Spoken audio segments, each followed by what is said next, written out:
Oh, thank you, yes. I want to report, last meeting, we heard tangentially that the city had again sort of delayed their approach to helping us with our governance. And so I've met with as I said, Cindy Montero's the assistant city manager and the city manager, and tried to clarify some things. Ronnie's met with them separately, but so here's what I can share with you. The new PBID effectively had a whole bunch of things that this process that the city's going to want to go through to feel like they've gotten good community feedback. But ultimately, they sign a contract with us to give us the money that's collected through the PBID, which they're sort of collecting. I mean, the county assessor's collecting it, but so that contract with us, and that's how we get the PBID monies there. This new PBID said that as part of that contract, they need to effectively determine for themselves that our governance is reasonable and fair.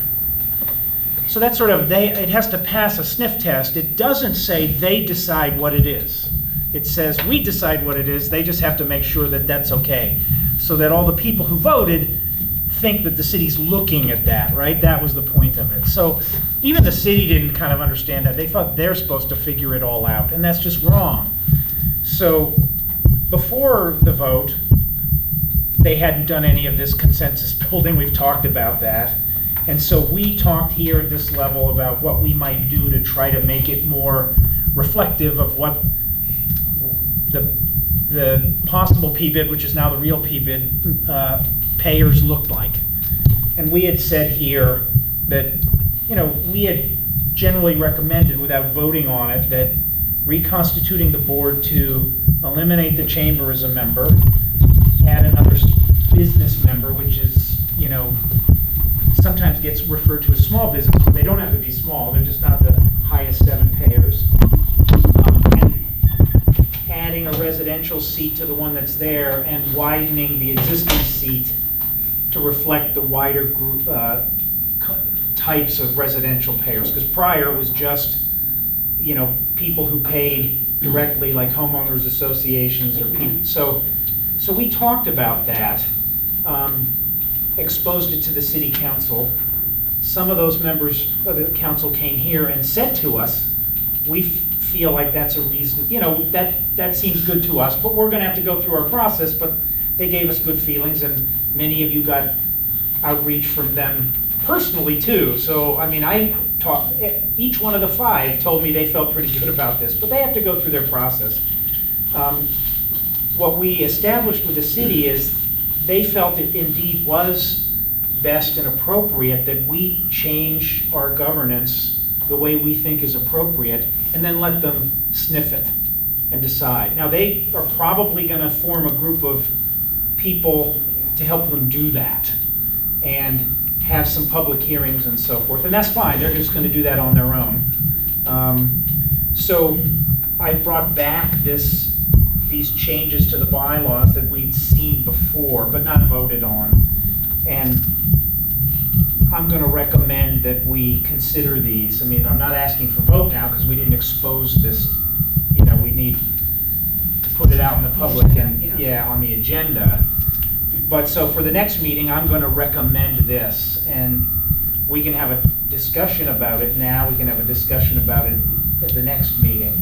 But that was just really coming back to you to talk about the governance. So if we made these changes, then we would need also to decide whether we populate those new seats ourselves on a temporary basis. Because all these things will get, everyone gets reseated at the annual meeting, which is what, usually summertime, May. Mm-hmm. And between now and May, one of the things when we put this in front of the city, we had suggested to the city that they figure out how to pick the residential representatives. But they may not figure that out, we don't know.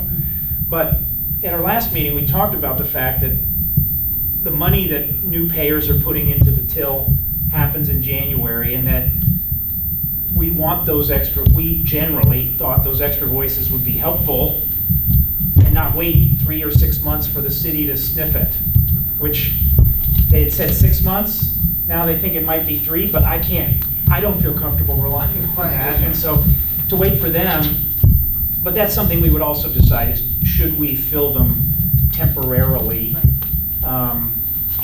We would be creating a new business member. There's a method for that person to be elected at the annual meeting. Right. We could fill that temporarily too. Right. So those are the issues.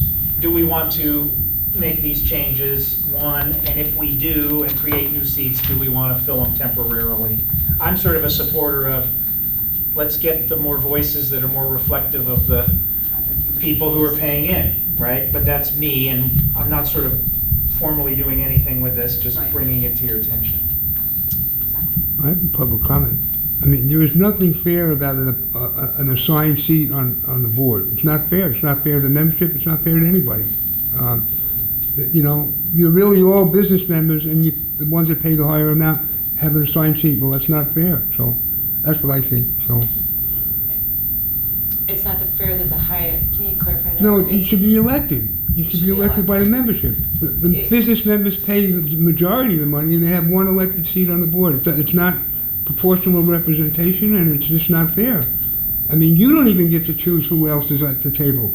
You know, and you're a major payer. Everybody should have that right, I think. Any other questions or comments? Yes, ma'am.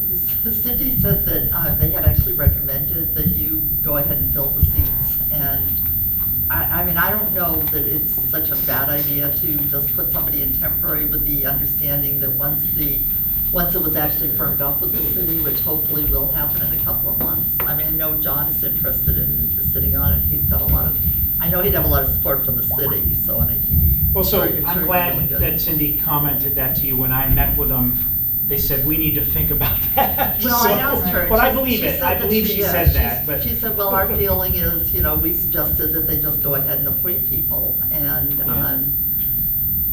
and the other thing is that they are going to be reconvening the Emeryville Task Force, although Jennifer and I were at the coffee with the city manager yesterday, and it is not going to be called the Emeryville Task Force, and it isn't necessarily going to be the same members. They're going to be reaching out to stakeholders, and I'm not sure exactly, like, Jen wasn't here,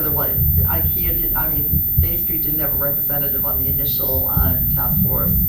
Now I imagine they probably would by Jen. So that was going to happen last week. There was going to be a letter, and there was going to be a meeting in the first week in December, but now they're working on it more thoroughly, and so. well, so what you're suggesting sounds to me like They're putting. more reason for us to decide what's the right thing Yeah, to do, and yeah. let them take their time to Yeah. think, do we agree? Yeah. I mean, we've already heard from the people who ultimately will vote that they thought this made sense, but they are gonna think about it again in a different way with more voices. Great. Yeah. But we certainly don't have any indication that this was wildly crazy off. And we talked about it before here. So that's why I'm bringing it back, and we will have that formally on the agenda next meeting. Any other questions or comments? And then we have room for any suggestions or requests from any board members. No, just that I think it's good for the city to have that task force so that they really do understand and can do things like bridge effectively to AC transit discussions. So it just seems like a good thing for them to pursue. Okay, if not, then we're adjourned, and our next meeting, December 17, here at 9 a.m. Yes. Okay.